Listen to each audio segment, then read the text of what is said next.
import nyo yung ite-trace na logo.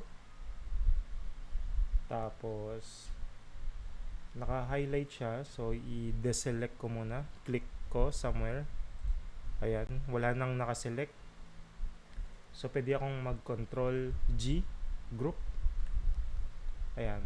Mula sa scene 1, nakalagay dito, nasa loob ako ng group. So, pwede na ako mag-trace dito.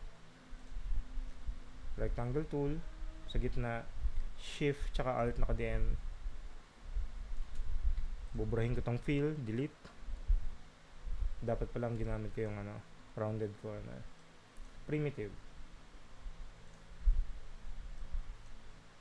Ayan. Again, Shift, Alt. Tanggalin ko lang tong kasi rounded corner ko to.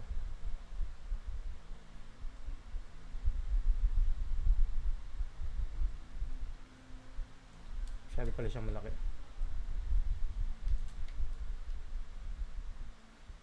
Yan. Tapos